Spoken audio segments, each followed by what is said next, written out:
जय हिंद प्यारे बच्चों। इस बार का जो 10वीं और 12वीं का रिजल्ट आया काफी खराब था। बहुत ही कम समय में 25 से 30 दिन में रिजल्ट जारी कर दिया गया। परिणाम जो बच्चे पूरे साल मेहनत किए और उसे यह आशा था कि हमारा जो मार्क्स आने वाला है 400, 420, 450, इतना नहीं आकर बहुत सारे बच्चे का कम मार्क्स आ गया और बहुत सारे बच्चे जो कि मेहनत किए और अच्छे से पेपर देकर भी आए, वैसे बच्चे भी जो है सेकेंड हो गए। और बहुत सारे बच्चे जो आशा लगाए थे कि मेरा मार्क्स 450 आएगा, 400 प्लस रहेगा, ऐसे बच्चे का मार्क्स मुझे काफी कम आया, 300 रह गया तो 320 रह गया।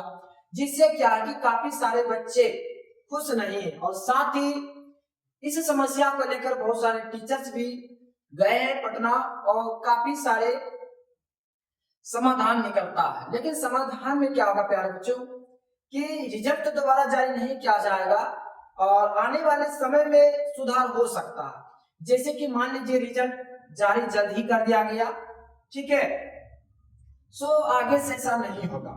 उसके बाद क्या, लेकिन अब क्या करना चाहिए? अब तो जो होना था सो हो गया और घबराना बिल्कुल नहीं है। तो जारी किया गया 1 से 7 तक, 1 से 7 के बीच जो है कंपार्टमेंट और चेकिंग का फॉर्म भरना होगा आपको।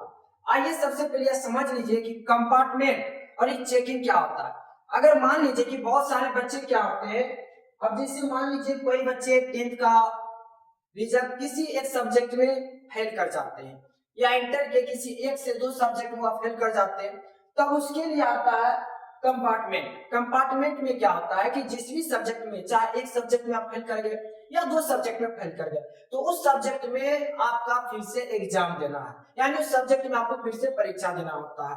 चाहे आप एक सब्जेक्ट में फेल कर गए या 2 सब्जेक्ट में फेल कर गए, या फॉर्म आपका जो है स्कूल के द्वारा भरा जाता है, ठीक है। तो जो भी बच्चे चाहे 10th के बच्चे हैं, 10वीं के बच्चे हैं या 12वीं के बच्चे हैं, तो घबराइए नहीं 1-2 सब्जेक्ट में, क्योंकि अब जो गलती होना था सो तो हो ही गया और बहुत सारे टीचर प्रयास भी कर रहे हैं, बहुत सारे बच्चे भी कर रहे हैं, लेकिन बहुत कम चांस है कि अब इसमें इस बार कुछ हो पाएगा। और उसमें भी यही समाधान दिया कि अब 1 से 7 तक का बीच है, 1 से 7 के बीच क्या करना है, ये आपके पास 2 ऑप्शन बचता है। एक होता है कंपार्टमेंट और दूसरा होता है रीचेकिंग और एक आता है रीएवैल्यूएशन। बहुत सारे बच्चे क्या है कि इसके बारे में नहीं जानते। चलिए आप लोग वीडियो को अच्छे से देखिए, पूरी समझ में आएगा।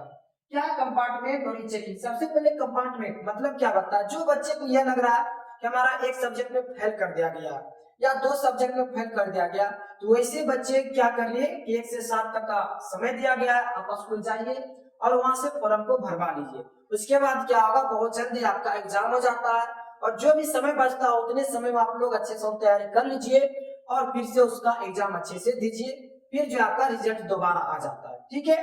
तो ये था कंपार्ट। अब रीचेकिंग क्या होता है? रीचेकिंग में बहुत सारे बच्चों को यह लगता है कि हमारा जो पेपर है, जो आप एग्जाम देकर है, वो आपका कॉपी फिर से चेक होता है। नहीं, आपका कॉपी फिर से चेक नहीं होता है, बल्कि क्या होता है उसमें काउंट होता है, आपके मार्क्स का जो है काउंट होता है। यानी कि मान लीजिए कि जो प्रश्न आप बना कर आए और जो परीक्षक जांच कर आपका नंबर दिए, हो सकता है पूरे नंबर काउंट करने में कुछ गलतियां हुआ होगा, जैसे काउंट करके मान लीजिए आना था 80 नंबर, लेकिन जल्दबाजी उन्होंने 40 नंबर ही लिख दिए। यानी उसमें क्या होता है कि आपके कॉपी को चेक नहीं किया जाता, केवल मार्क्स का काउंट किया जाता है। और हाँ, इसमें आपका कम भी हो सकता है और ज्यादा भी हो सकता है। इसलिए जिस बच्चे को यह लगता है कि नहीं मेरा नंबर कम आया है और आना चाहिए था, मिस्टेक हुआ है, तो वैसे बच्चे ही करवाए, ठीक है।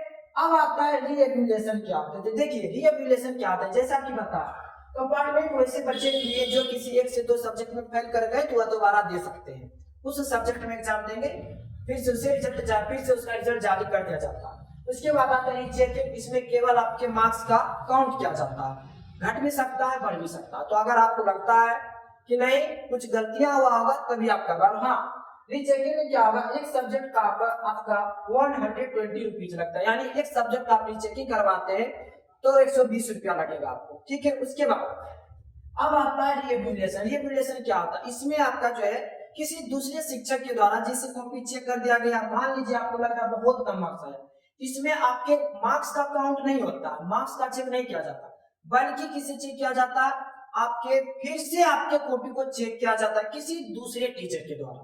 और हाँ, इसमें थोड़ा इससे ज्यादा फी लगता है। और सबसे बड़ी बात, ये बहुत कम बोर्ड में ये सुविधा दिया जाता है, तो अपने बोर्ड में ये सुविधा ना के बराबर है। ठीक है, अपने बोर्ड में क्या है, री एजुकेशन की सुविधा नहीं, बस अपने बोर्ड में दो चीज का सुविधा, जिसे आप स्क्रूटनी भी बोलते हैं, एक कंपार्टमेंट है, दूसरा का ही चेकिंग है। अगर आपको यह लग रहा है कि किसी सब्जेक्ट में फेल कर गए, तो आप जो है 1 से 7 तक का समय दिया गया है, तो वहां से जाकर स्कूल में जाकर आप लोग फॉर्म भर दीजिए और फिर से तैयारी करके एग्जाम दे दीजिए। उसके बाद आता है रीचेकिंग। जिस भी बच्चे को लग रहा है कि कम नंबर आया है, तो याद रखिए उसमें आपका कॉपी चेक नहीं होता, केवल मार्क्स काउंट होता है, नंबर काउंट होता है, घट भी सकता है बढ़ भी सकता है। इसमें आपको सिर्फ 20 रुपया लगता है। और अब सबसे बड़ी बात क्या प्यारे बच्चों, कि आखिर यह जो रिकॉर्ड तोड़ने के चक्कर में बच्चों के भविष्य के साथ ही खिलवाड़ जो हुआ, ये बहुत गलत हुआ है प्यारे बच्चों। इसमें बदलाव लाना जरूरी है, परिवर्तन करवाना जरूरी है। काफी सारे टीचर्स बच्चे मिलकर बदलाव ला रहे हैं, लेकिन आशा है कि 2027 में इसका रिजल्ट देखने को जरूर मिल जाएगा। लेकिन आप लोग का जिसका भी मार्क्स कम आया, घबराइए नहीं, नंबर हमारे जीवन या लाइफ को डिसाइड नहीं करता है। समझ गए बात को? हाँ, जो भी आप करना चाहते हैं, आप हिम्मत मत हारिए, मनोबल मत हारिए। जो भी बच्चे मेहनत किए, मेहनत आपका बेकार नहीं गया, नॉलेज आपका बेकार नहीं गया, आप आगे अच्छी कीजिए और अच्छा बेहतर जरूर। सबसे बड़ी बात कि एक ने तो बोर्ड ने गलती किया, ऊपर से यह जो चेकिंग होता है, काउंट होता है या फिर जो भी, उसमें पैसा बोर्ड को नहीं लेना चाहिए। क्यों? क्योंकि जब गलती बोर्ड का है तो भाई हम पैसा क्यों दें। एक देखा जाए एक स्कीम भी है, मतलब इसमें फायदा बोर्ड को होता है और बच्चों को सबसे ज्यादा नुकसान होता है। तो इस तरह से था प्यारे बच्चों कंपार्टमेंट, रीचेकिंग और रिवीजन। आशा है कि आप लोग अच्छे से समझ गए होंगे। किसी भी तरह के डाउट हो तो आप हमें कमेंट में जरूर बताओ। यही कहेंगे प्यारे बच्चों, मनोबल हमेशा मजबूत रखिए, हिम्मत मत हारिए, आगे बहुत जीवन है, बहुत सारे आपको ऑप्शन मिलेगा, आप बेहतर से बेहतर कर सकते हैं। ठीक है प्यारे बच्चों, जय हिंद।